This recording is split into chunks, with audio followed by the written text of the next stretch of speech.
Hi, I'm Lisa Ann Pinkerton, founder of Women in Clean Tech and Sustainability, and we're here at the Verge Conference in San Francisco, and I have the great pleasure to be talking with Joan Michelson. She's the CEO of Green Connections, and we're going to talk to her about some interesting SBIR grant opportunities for women and minorities, as well as some of the other amazing stuff she's been doing in her life. Welcome, Joan. Thank you, Lisa. Before we get started on the SBIR grants, could you just tell us a little bit about Green Connections? Green Connections is a multimedia property where we talk about the innovations in energy and sustainability that are transforming everything about our world, from policy to sports to the arts to jobs.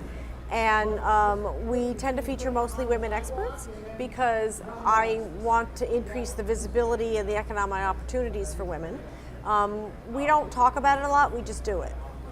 And we also have a consulting component, which is where the DOE SBIR grants came in. Because of my footprint with women in clean tech, the DOE, the person who heads up the SBIR program for the Department of Energy Efficiency Division, when she saw the data, she found me and said, women are not applying for these grants, we need your help. And so she came to me to do an initiative to increase the number of women, and then ultimately we expanded it to include minorities, specifically African American and Hispanics,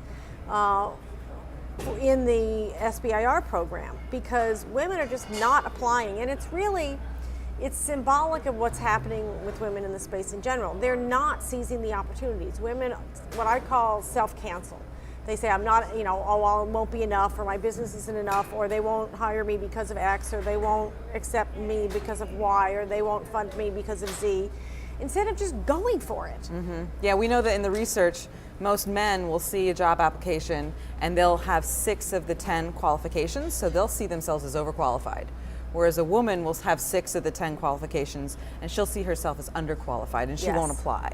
Well, it's, there are a lot of reasons for it. I mean, it's conditioning, it's all kinds of things, but get over it, okay? We need to just do it, feel the fear and do it anyway. Just kind of say, okay, thank you for, fear, I'm gonna put you on the shelf now, I got work to do, right? Right. And just go for it, because if you don't go for it, nobody's gonna know you're there, and they might say yes. What do you got to lose? What have you got to lose? Yeah. Exactly, Yeah. Except for the time invested to do it.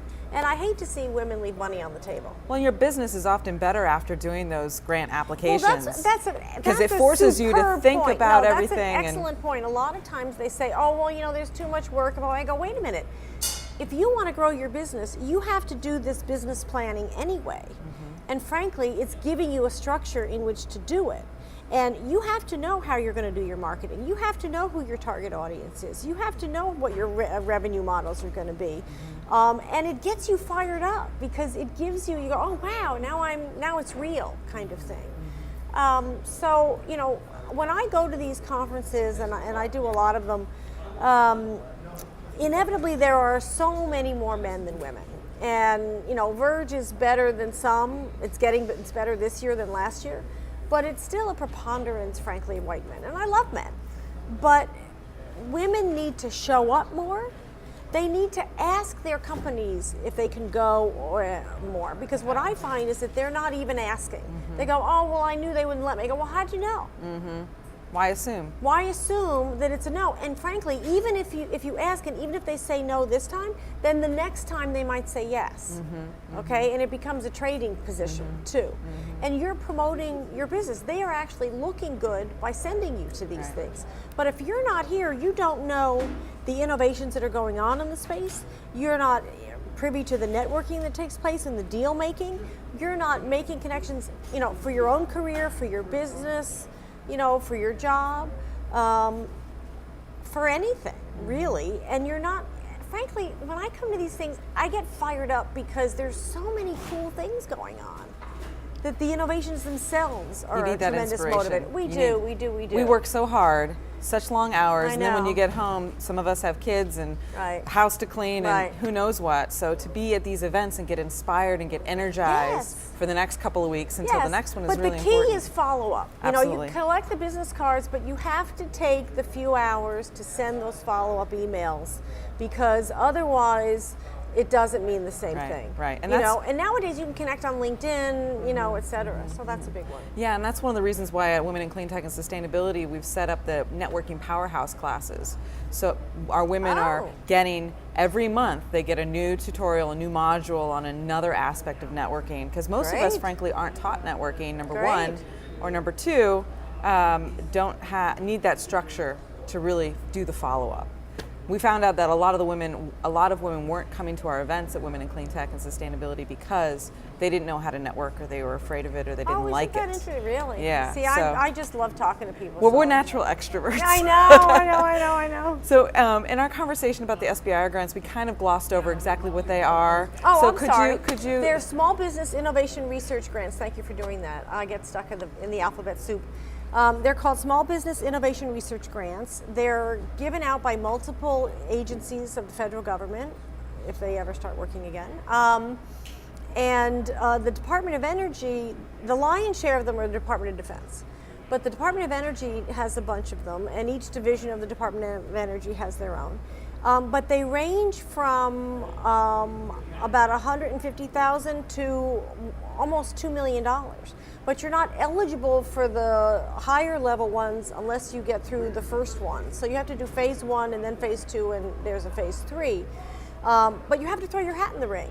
And the problem now is that they don't think, a lot of the powers that be don't think that these women exist in this industry. They think that there aren't that many women entrepreneurs in this space. They're just not seeing what we're seeing. So I encourage women to do, it's called the Small Business Innovation Research Grants. You can go to cleantechsbir.org, that's cleantechsbir.org, and go through a short questionnaire to find out whether you qualify. And just put your name in, and you'll get notices on when the system is called the topics come out, etc. There's a key thing right now where the letters of intent to apply are due on December 16th. So we just want to show that there are women in this space right now, and we want women to have the exercise of going for the money. And one more question before we have to go. You had expressed to me this idea of these topics and how sometimes they can be rather narrow. So what advice would you have for women? The advice is pretzel yourself into the topic. Okay, figure out a way that you can fit into the topic. And I'm sure you can help anybody do that because you're a spin meister also. But sometimes they ask for goofy things like, a nozzle that fits on the head of a pen, and I'm only mildly exaggerating. Well, just throw your hat in the ring anyway and find a way. I don't care how you justify it, and then talk about your business, because at least then you'll get on the radar screen and in the system. And frankly, if they reject you, you can still take their feedback and apply anyway, because a letter of intent, they'll do what they call discourage or encourage, but then the actual application is due in February. So you can take their feedback and adjust what you wrote to do the full application, which is a longer process, but still, as you pointed out, needed exercise to do for your business anyway.